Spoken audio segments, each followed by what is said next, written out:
Hello, my name is David Hunt. I am here to introduce to you some of the most amazing people in our community. Today's guest is somebody that I met on the streets in St Kilda. No, he wasn't that sort of person. I'm talking about Colin Sheppard. Colin Sheppard, hello. Hi, David. Now, you're becoming the St Kilda icon as an artist.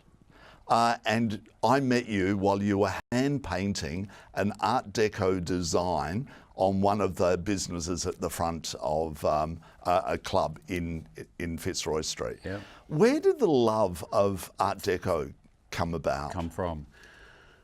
I guess images, Google we have now.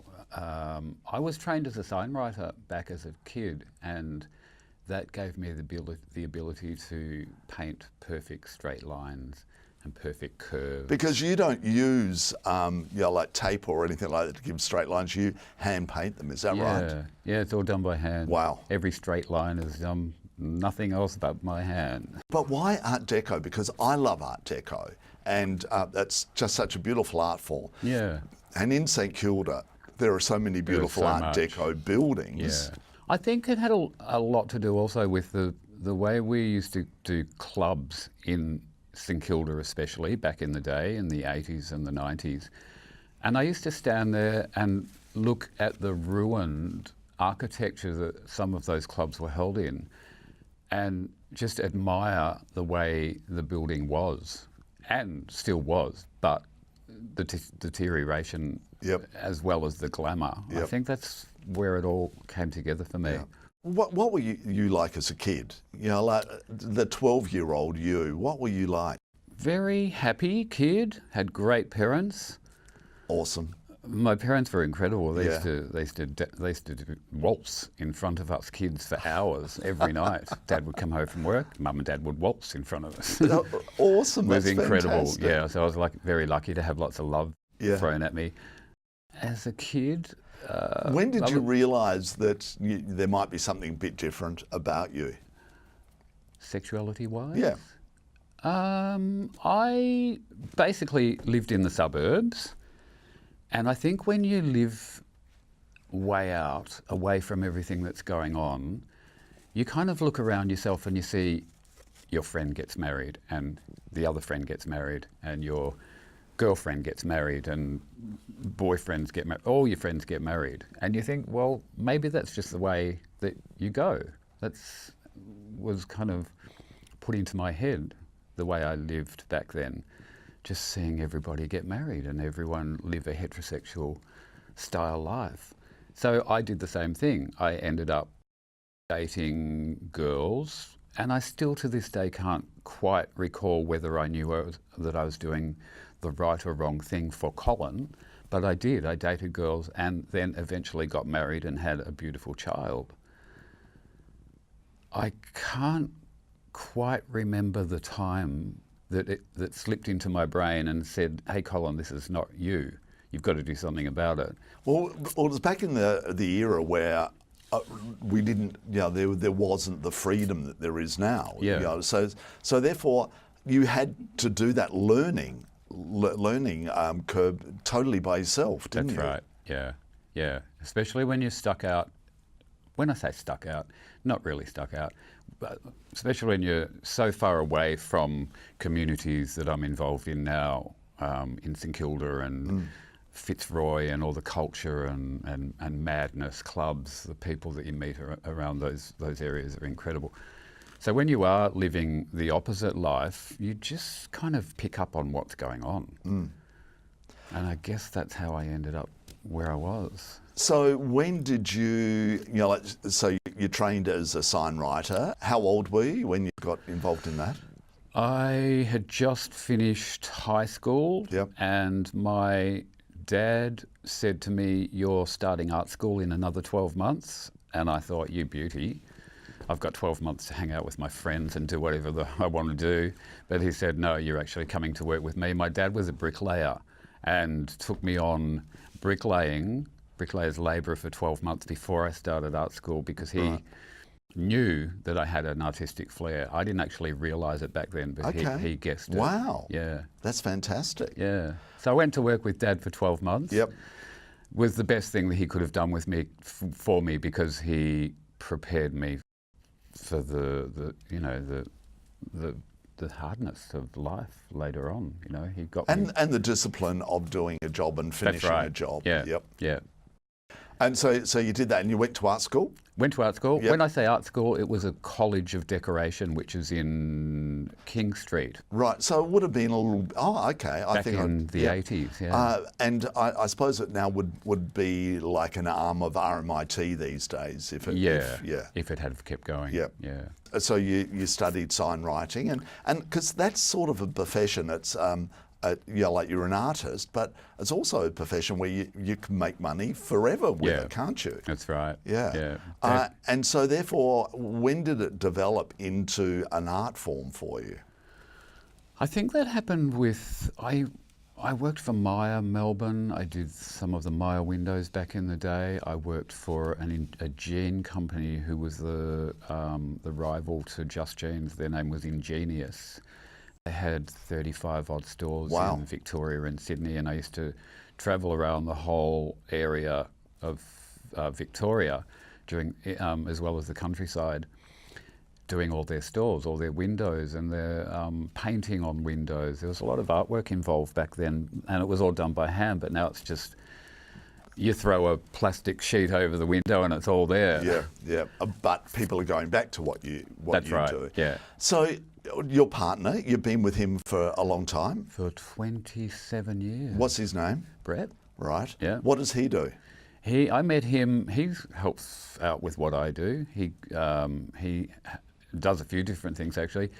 I met him when he was lecturing fine arts at RMIT, and he was a printmaker. So that enabled me to take on the Do It Baby label that we had together, which was a hand screen printed fashion label. Fabric, like how you well, this is done by, this is one of Brett's designs. Yep.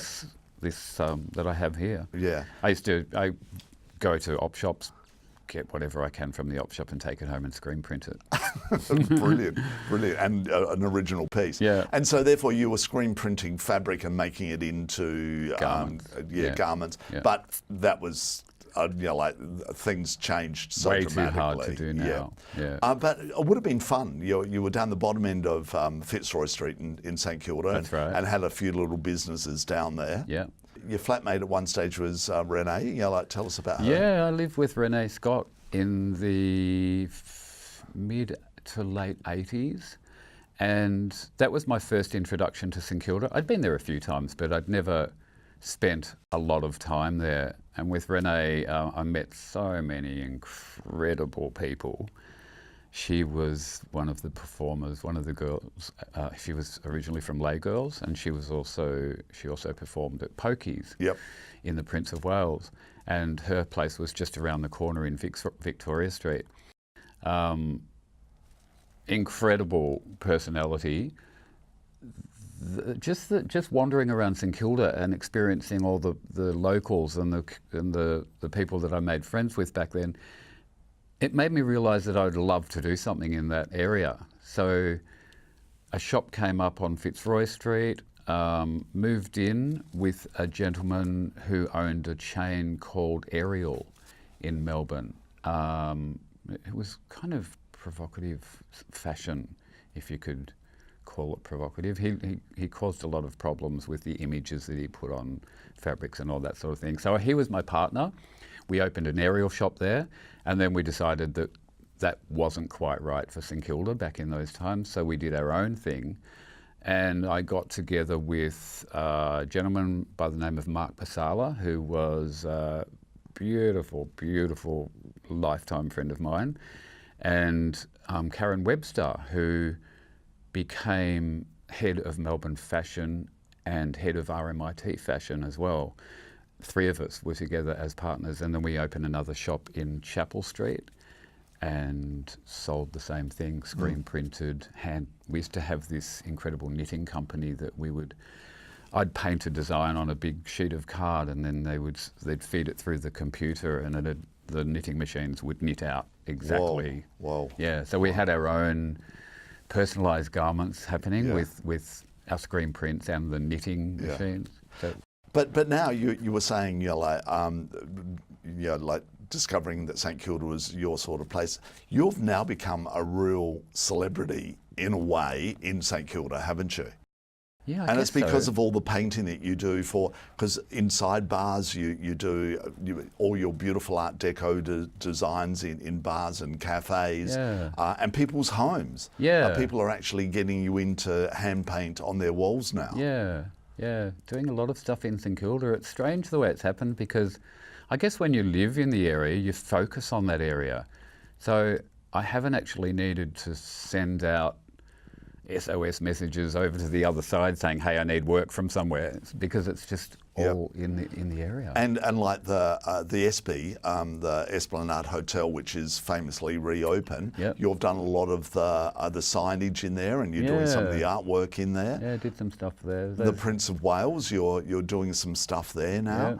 And Dogs Bar, their side bar you've done. You won an award for that. That's right. Yeah, the Melbourne Design Week won an award for the Dogs Bar, the Art Deco graphics I did there. Right. Yeah. You're now just going along and you're getting busier and busier, and people are just coming to you, or you bump into someone and somebody say, "Oh, you're that Colin. Yeah. I need something done." Yeah, I think the award that I got from the Dogs Bar, from the city of Port Phillip, actually, the award came from. I think that was the next plateau that I stepped up to. Yep. There used to be a time when you'd have to spend a bit of time chasing work, whereas if you win an award, you're immediately fit into this, okay, you're acceptable. Yep, absolutely. Yeah. And now you're doing huge, along the Esplanade. What are you doing there? Esplanade Hotel, I've got the Palais Theatre coming up, who are opening a cocktail bar within the Palais, and that's once again Art Deco. I've got Luna Park coming up as well. They've given me the go-ahead for the job, but they're just waiting for certain areas to be finished inside the park so I can get in there. That's something like 80 metres of murals around the walls of Luna Park. Wow. Yeah, big stuff. And you're getting busier. As you're getting older, you're becoming more busy. It's crazy, isn't it? Which is brilliant. It is. It is good. That whole thing of age, it means nothing for you. Nothing at all. And still loving it? Loving it. Colin Sheppard, thank you so much for coming on today, and thank you for bumping into me into that street that day, and lovely to see you every time. Oh, you're adorable, David. Thank you. I'm David Hunt. We'll see you soon.